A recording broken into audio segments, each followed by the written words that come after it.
Hello everyone, आज इस video में 105 का अभाज्य गुणनखंड निकालेंगे और देखेंगे कि 105 का अभाज्य गुणनखंड यानी कि प्राइम फैक्टर्स क्या होता है। तो देखिए, इस संख्या को यहाँ पर कुछ इस तरह से लिख लिए हैं। अब इस संख्या को अभाज्य संख्या से घटाना होता है।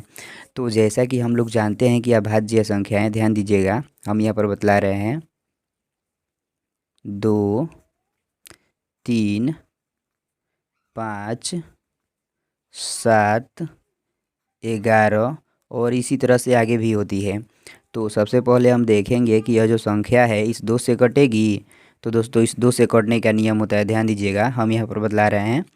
जिस संख्या की इकाई के अंक 0 या 2 या 4 या 6 या 8 रहता है तो वह संख्या 2 से कट जाती है। तो देखिए, यह जो संख्या है इसके इकाई के अंक यहाँ पर 5 है, जो देखिए यहाँ पर कहीं भी नहीं मिल रहा है, इसलिए यह संख्या इस 2 से नहीं कटेगी। तो अब हम देखेंगे कि यह जो संख्या है इस 3 से कटेगी। तो इस 3 से कटने का नियम होता है, ध्यान दीजिएगा, जिस संख्या के अंकों का योग यदि 3 से कट जाता है तो वह संख्या भी 3 से कट जाती है। तो चलिए इस संख्या के अंकों को जोड़ते हैं और देखते हैं 3 से कटता है। तो देखिए, इस 5 में इस 0 को जोड़ेंगे तो 5 होगा और 5 में इस 1 को जोड़ेंगे तो 6 होगा। तो 6 जो संख्या है वह 3 से कट जाती है, इसलिए यह भी संख्या इस 3 से कट जाएगी। तो चलिए इस संख्या को 3 से कटाते हैं, ध्यान दीजिएगा, और हमारे साथ आप लोग यहाँ पर कटाना भी सीखिएगा। देखिए, यहाँ पर पहले 10 है तो यह 10 इस 3 से पूरी तरह से नहीं कटेगा, इसलिए 10 से 1 कम 3 बार में 9 ले जाएंगे और इस 10 में से इस 5 के पास एक हासिल चला जाएगा तो यह 15 हो जाएगा। तो यह 15 इस 3 से 5 बार में कट जाएगा, क्योंकि 3 5 15 होता है। देखिए, यहाँ पर 35 आ गया। तो यह जो संख्या है, देखिए, यह अब 3 से नहीं कटेगा, क्योंकि इस संख्या के जब अंकों को जोड़ेंगे तो यह 3 से नहीं कट रहा है। देखिए, इस 5 में इस 3 को जोड़ेंगे तो 8 होगा।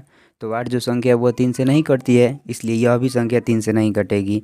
तो अब हम देखेंगे कि यह जो संख्या है इस 5 से कटेगी, ध्यान दीजिएगा। तो इस 5 से कटने का नियम होता है दोस्तों, जिस संख्या की इकाई के अंक 0 या 5 रहता है तो वह संख्या 5 से कट जाती है। तो देखिए, यह जो संख्या है इसका इकाई के अंक यहाँ पर 5 है, जो देखिए यहाँ पर मिल रहा है, इसलिए यह संख्या 5 से कट जाएगी। तो चलिए इस संख्या को 5 से कटाते हैं। तो यह 35 इस 5 से 7 बार में कट जाएगा, क्योंकि 5 7 35 होता है। देखिए, यहाँ पर 7 आ गया। तो 7 एक अभाज्य संख्या है, देखिए यहाँ पर, इसलिए 7 को 7 से कटा देंगे तो यह एक बार में कट जाएगी। अब कुछ इस तरह से हम यहाँ पर लिख लेंगे 105। देखिए, 105 जो यह संख्या है एक बार 3 से कटा है और एक बार 5 से कटा है और एक बार 7 से कटा है। तो इन सभी को यहाँ पर गुणे के रूप में लिख लेंगे, 3 गुणे 5 गुणे 7। तो दोस्तों, जो यह आ गया ना, 3 गुणे 5 गुणे 7, यही 105 का अभाज्य गुणनखंड यानी कि प्राइम फैक्टर्स हो गया। तो आई होप दोस्तों आप लोग इस वीडियो में जान गए होंगे कि 105 का अभाज्य गुणनखंड यानी कि प्राइम फैक्टर्स क्या होता है।